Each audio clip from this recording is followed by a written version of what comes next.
to discuss the NFC South and AFC North. So both of the division races, they're both coming down to the battle. We'll first start off with the NFC South, and it comes down to it. Tampa Bay winning in. Atlanta needs help.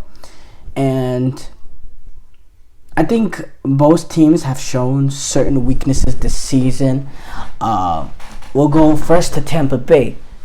Number one, Tampa Bay, they should be proud of, being in a Week 18 scenario, in a game in Week 18, in a win or go in a control your own destiny sort of situation there, and that's essentially what it is. Tampa Bay, they defeat the New Orleans Saints, and a New Orleans Saints team that's hopeless.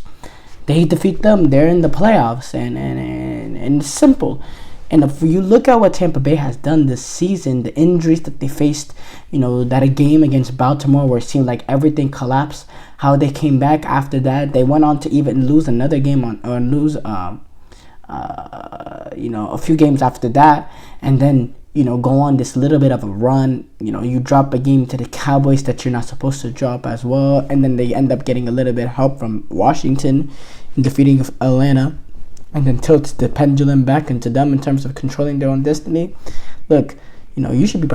Buccaneers are the two, the Philadelphia Eagles and the Detroit Lions. Both teams have only lost 2 games this season. Actually, no. Philadelphia's lost 3. Detroit has lost 2. And those 5 losses, 2 of them came against the Tampa Bay Buccaneers. The Buccaneers beat Philadelphia. The Buccaneers actually destroyed Philadelphia earlier on. The Buccaneers went into Detroit and beat them at Ford Field. So, my respect for Tampa Bay is at the highest, because last year in the playoffs, they were 1 possession away from reaching the NFC Championship. They almost went into Detroit, and they gave them a run for their money as well. And Baker Mayfield he's been absolutely elite so far this season. Elite throwing the ball. He really developed into a great leader as well. You could see, it seems like the players love playing for him. He's a fighter. Some plays that he makes, you're just thinking, man, this guy's a warrior. He never stops. And I think the players feed off that energy, and also that energy, is part of, I think they're feeding off the energy also allowed them to, keep their heads up high when they were at that low moment after that Baltimore game where you lost to Mike Evans to that hamstring injury, where you lost that Chris Godwin, a really bad injury that took him out for the season, the gruesome injury. That energy that Baker Mayfield gives them, I think it allowed them not to put their head down like other teams might have. So yeah, I commend them. For Atlanta, look, Atlanta is a new team, new head coach and all that, and they replaced their quarterback later on. Replaced Kirk Cousins with Michael Penix. And yeah, it's just, Atlanta, they had their opportunities. There was a lot of games where they had their opportunities, and the slips in games, they just can't do it. And the fact that you have the tiebreaker, you beat Tampa Bay twice, and Tampa Bay still has a better record. With the injuries Tampa Bay had to face in the middle of the season as well with what happened, I think that tells you the story right there. Atlanta Falcons, I don't have really any sympathy for them. They had their own, they did it to themselves. As far as who's going to win the division, well, look, yeah, Tampa Bay, they lost to Dallas, and I think, their potential for, they have the potential for, an F-up, as I would say. Obviously, wouldn't use the word F, I'd use the word. But in this scenario, you're talking about a New Orleans Saints team that's pretty much hopeless right now, with Spencer Rattler at the wheel. Yeah, it's just gonna be difficult for them. They lost to the Raiders last week, lost comfortably to the Raiders, 25-10. A Raiders team that went into that game with 3 wins. They're 4-12 this season.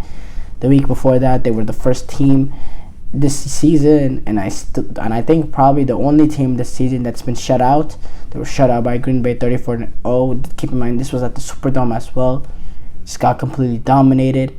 There is that situation that happened in New Orleans, the New Year's Eve incident, which left, I believe, 15 dead. Maybe that can be something emotionally that these players can feed off of. But again, that only really mattered. That would have mattered a lot more if New Orleans was playing in a game that was actually meaningful. This game is not going to do nothing for them. They're 5-11, so yeah, I think this is real simple. Buccaneers, they will take it. They will take care of the Saints, and even if Atlanta beat Carolina, it's not going to be enough because, well, Tampa Bay, they're 9-7, while Atlanta's 8-8, and it comes down to that. Now we go to the AFC North. Obviously, that race is coming down to the wire between Pittsburgh and Baltimore. And look, I will say regarding that race, if you told me, I thought this division was wrapped up whenever Pittsburgh won their first edition going back into week, I believe that was week 13. No, it wasn't week 13, actually. It was,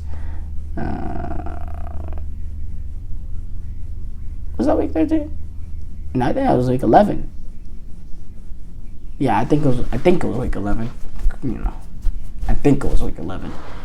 But when Pittsburgh won that game 18-16 and moved them up to 8-2, and Detroit and dropped Baltimore to 7-4, I thought, okay, it's going to be really difficult.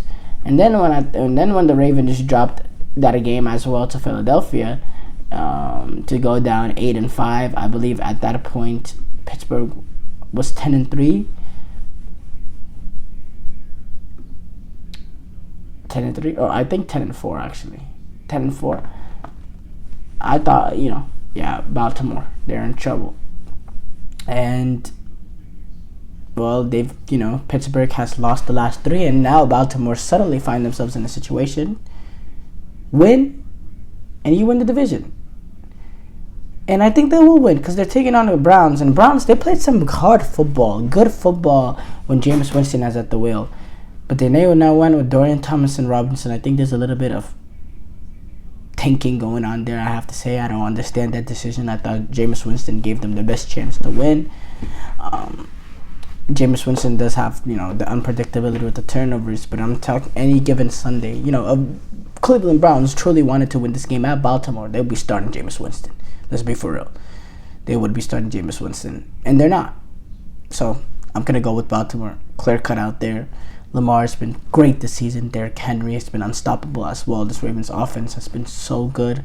Zay Flowers, I think he's the first Pro Bowl first wide receiver to make the Pro Bowl in the history of the Ravens. So respect to him, breaking history right there.